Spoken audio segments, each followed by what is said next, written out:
यहाँ हरियाणा में भी शेड्यूल कास्ट शेड्यूल ट्राइब के एमएलए चुन के जाते हैं, पंजाब में भी जाते हैं, जेएंडके में भी जाते हैं, यूपी, बिहार, मध्य प्रदेश, महाराष्ट्र, हर स्टेट में जाते हैं।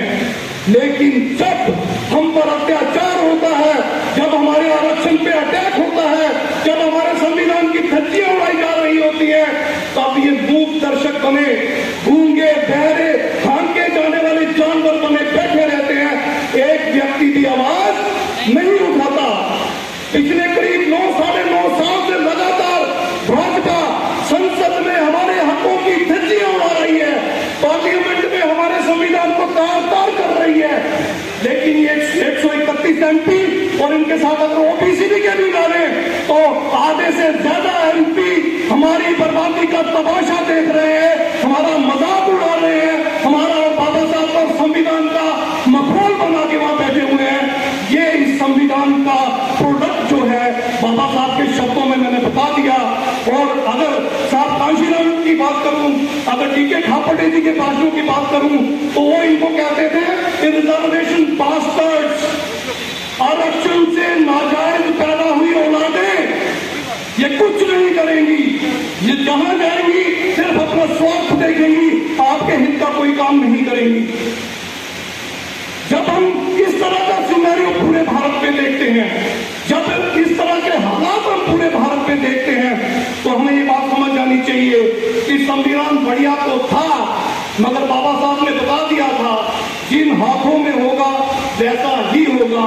और आज हम देख रहे हैं संविधान को बदलने की भी एक कवायद हमारे दुश्मन ने चल दी है।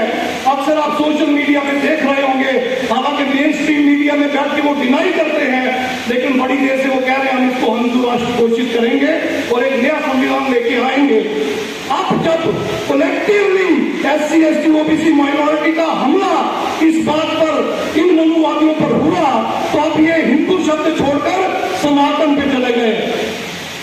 और सनातन तो धर्म है, एसो धम्मो सनातनो, ये तो बुद्ध ने कहा था, मगर बुद्ध ने कहा था तर्कशीलता भी साथ रखना। अगर सनातन का जामा ओढ़कर सेम हिंदू धर्म वाली घिनौनी हरकत ये लोग हमारे साथ करना चाहते हैं, तो हम सिर्फ हिंदू धर्म का विरोध नहीं करेंगे, हम सनातन का भी विरोध करेंगे, क्योंकि ये सनातन बुद्ध का सनातन नहीं है, ये सनातन मनुवादियों का सनातन है, इसका घोर विरोध होगा। ठीक कहा इनके स्टालिन के बेटे ने, ठीक कहा बिल्कुल।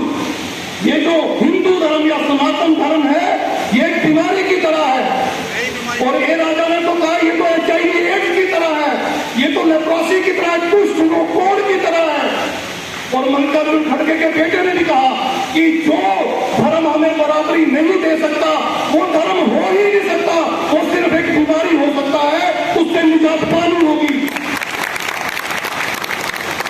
और बाबा साहब ने भी कहा था जो धर्म ऊंच नीच को मानता हो, भेदभाव को मानता हो, छुआछूत को मानता हो, वो धर्म हो ही नहीं सकता, वो तुम्हारे खिलाफ किया गया षड्यंत्र या तुम्हारे खिलाफ की गई साजिश है, इसको बेनकाब करना होगा, यानी इस बीमारी से अब हमें निजात पानी होगी, ये बाबा साहब ने कहा।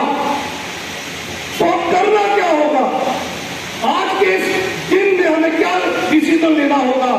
आज हमें जन जागरण करना होगा, जनव्यापी आंदोलन चलाना होगा। जैसे RSS घर घर जाकर प्रचार प्रसार करके हमारे ही लोगों को हमारे विरोध में तैयार करती है, वैसे ही BS4 को, वामदेव को और बाकी जितने संगठन हैं उन सबको मिलकर घर घर जाकर लोगों का जन जागरण करना होगा, उनकी तैयारी करवानी होगी, एक बहुत बड़ा जन आंदोलन तैयार करना होगा। और क्योंकि धन बल, बाहुबल, EVM बहुत सारी मैनिपुलेशन ये वो करते हैं, तो इलेक्शन में भी हमारा विश्वास घटाने की इनकी कोशिश है, उस पर भी हमें काम करना होगा। और जैसा बाबा साहब ने कहा था, जब तक आप उस पोजीशन तक नहीं पहुंच जाते जहां से ये सारी चीजें हिलती हैं, जहां पे फैसले लिए जाते हैं, तब तक आपका भला होने वाला नहीं है। डीके खापटे जी, कांशीराम जी और टीना बाना जी, अगर इनके भाषण आप सुने, ये भी बार बार यही कहते थे कि उनकी बच्चियों के साथ बलात्कार होता है जो सत्ता से दूर रहते हैं, जो शासन प्रशासन न्यायपालिका में हिस्सेदारी नहीं रखते हैं, जिनका जिनका मीडिया पे कब्जा नहीं होता, जो देश के साधनों संसाधनों को अपने हाथों में नहीं लेते हैं, उनकी बच्चियों के बलात्कार होते हैं, उनके साथ जातियां होती हैं, उनका शोषण होता है, उन पे अत्याचार होते हैं। अगर आप चाहते हैं हमारे समाज में हमारे लोगों के साथ ये सब कुछ बंद हो या ना हो और सही तरह से लोकतंत्र इस देश पे पनपे, तो आपको एकजुट होना होगा। SC, ST, OBC माइनॉरिटी को आपस में सारे डिफरेंसेस बुलाने होंगे। 98% मुस्लिम, सिख, क्रिश्चियन हमसे गए हैं, हमारा ब्लड है, हमारा DNA है। इस देश की 85 से 90% आबादी एक DNA है, बिल्कुल एक परिवार है। हमें एकजुट होकर इस संघर्ष में शामिल होना होगा। और जो लोग संविधान बदलने की बात करते हैं, उनको सत्ता से खदेड़कर, उनके हाथ से सत्ता छीनकर शासन, प्रशासन, न्यायपालिका, मीडिया और इस देश के साधनों संसाधनों पर अपना एक अधिकार जमाना होगा। इसके लिए जो स्ट्रगल करनी हो, जितनी ताकत लगानी हो, पूरी ताकत से लड़ना होगा।